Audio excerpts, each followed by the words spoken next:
오늘은 무쌍 눈매 교정에 대해서 설명을 다시 드릴 건데요.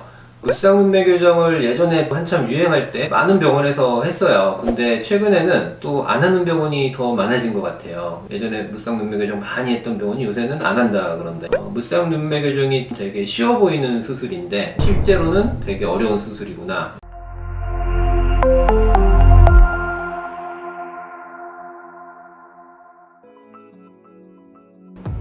네, 안녕하세요. 심포니 성형외과 성형외과 전문의 현경대 원장입니다.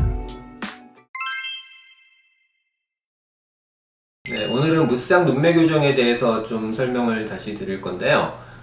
무쌍 눈매 교정을 예전에 한참 유행할 때 많은 병원에서 했어요. 근데 최근에는 또 안 하는 병원이 더 많아진 것 같아요. 그래서 예전에 무쌍 눈매 교정 많이 했던 병원이 요새는 안 한다 그런다 이런 상담하러 오신 분들 얘기를 들어보는데 무쌍 눈매 교정이 되게 쉬워 보이는 수술인데 실제로는 되게 어려운 수술이구나. 왜냐면 일반 쌍꺼풀 수술에 비해서 더 신경 써야 될 게 더 많고 결과에 대한 디테일함이 중요한 그런 수술이라서 우리 성형외과 의사들도 처음에는 이렇게 안 만들면 되지 하다가 결국 해보면 자기가 원하던 그런 결과들이 안 나와서 또 여러 가지 부작용도 많고 이런 이슈가 많이 있었죠. 근데 저는 되게 오래전부터 하면서 그런 부작용도 컨트롤하고 디테일하게 이런 걸 맞추는 게 확실히 이제 일반 쌍꺼풀보다는 좀 더 어렵다 이렇게 결론을 지을 수 있을 것 같고, 저는 많이 하다 보니까 어렵지 않은데 또 다른 병원에서 했던 케이스들을 보면 아직도 많이 어려워하고 있고, 쌍꺼풀 재수술 같은 경우에는 성형외과 의사들도 어려운 걸 이미 알고 있어요. 첫 수술이 아니고 재수술은 웬만하면 손을 아예 안 대려고 하는 경우가 더 많고,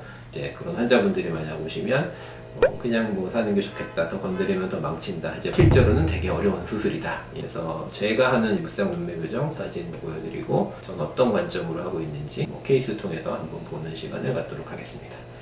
우선 저는 무쌍 눈매 교정을 할 때 남자분들 위주로 많이 하고 있고, 여자분들도 가끔 오시는 분들도 있지만 남자분들이 훨씬 더 많고, 이렇게 쌍꺼풀이 없는데 눈이 보시면 너무 작고 뭔가 눈뜨기 불편해 보이고 두툼한 느낌이 생기고, 이런 경우는 저는 해야 된다고 보거든요. 인상이 훨씬 좋아졌죠. 근데 어떤 모습으로 하느냐가 중요하고, 이런 분들을 쌍꺼풀을 만든다 그러면은 분명히 이상하고 느끼할 거예요. 그래서 적당히 또렷한 느낌이 생기면서 눈동자가 너무 커지지 않고 편안해 보이는 이미지가 되고, 눈두덩이도 이렇게 가벼워지는 느낌이 조금 더 좋은 것 같아요. 이때 수술 전보다는 훨씬 더 가벼워져. 그리고 피부를 자른다거나 이런 것도 적절히 잘라야 되고, 이게 무쌍 눈매 교정이 어려운 이유가 자르는 걸 너무 무서워하다 보면 좀 못 잘라서 안 커지게 되고, 이렇게 너무 많이 자르게 되면 또 눈이 또 안 감기게 되고, 그 적절한 정도를 찾기가 되게 어려운 수술이죠. 그래서 적절하게 부위별로 맞춰서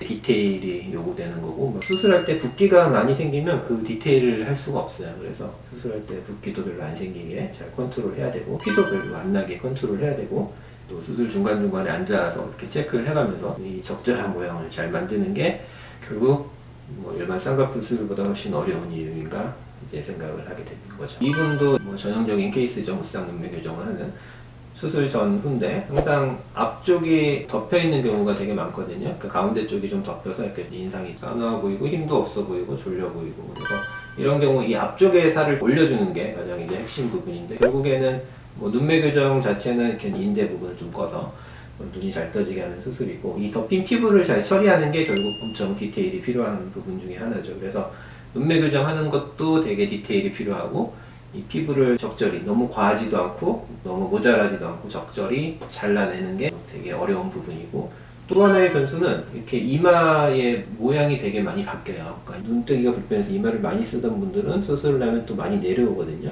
그런 변수까지도 또 고려를 해야 되죠. 감는 것도 잘 감기고 뜨는 것도 잘 떠지면서 떴을 때 모양도 너무 덮여 보이지 않게. 다음 케이스들은 다른 병원에서 무쌍 눈매 교정 했는데 잘 안 된 케이스. 그래서 눈매 교정을 해서 눈동자를 크게 하면서 피부 여기도 되게 많이 덮여 보이죠. 이 덮인 피부를 눈이 커진 만큼 적절히 잘라내고, 그런 모습으로 항상 만들어 드려야 모두들 만족하는 그런 모습이 되는 것 같아요. 다음 케이스도 보면 이분은 오히려 수술을 하고 나서 눈두덩이 너무 두툼하죠. 수술 전 이렇게 무쌍 수술을 했는데 더 두툼해졌다, 이런 경우죠. 이런 경우는 실은 이 쌍꺼풀이 속에 좀 진하게 있는 경우가 많아요. 실제로는 작은 쌍꺼풀을 만들어서 쌍꺼풀이 생기면 이쪽은 더 두툼해질 수밖에 없거든요. 그냥 한 겹으로 이렇게 내려와야 얇은데 얘가 접히면 이제 세 겹으로 보이게 되죠. 이런 케이스는 결국 이 쌍꺼풀을 풀고 진짜 무쌍을 만들어야 이렇게 편안하게 내려오는 모양이 되고, 눈동자도 너무 동그랗죠. 그러니까 눈매 교정도 너무 안 돼도 문제지만 이렇게 너무 많이 하게 되면 너무 땡그란 느낌이 되게 되겠죠. 그래서 그것도 좀 다시 풀고 더 느슨하게 편안해 보이게 만드는 걸로 재수술을 해드린 케이스고, 하고 나니까 훨씬 가벼운 느낌 생겨서 편안해 보이고, 쌍꺼풀이 조금 보여요. 원래 있던 쌍꺼풀이 있어서 보이긴 하지만 이 정도는 무쌍이라고 하기에 크게 이의를 제기할 수 없는 정도의 모양이라고 생각을 합니다. 그래서 무쌍 눈매 교정을 한다고 했는데 이제 속쌍꺼풀로 해서 이제 무쌍처럼 보이게 된 경우는 이런 경우가 이제 대부분 많고, 두툼해지고 밑으로 보면 쌍꺼풀이 너무 진해 보이고, 이런 경우는 재수술을 통해서 다시 진짜 무쌍으로 바꿀 수 있다는 거 설명드리고, 그래서 무쌍 눈매 교정을 하면 안 되는 수술이 아니라 잘 해야 되는 수술이다, 이렇게 저는 이제 결론을 내릴 수 있을 것 같습니다.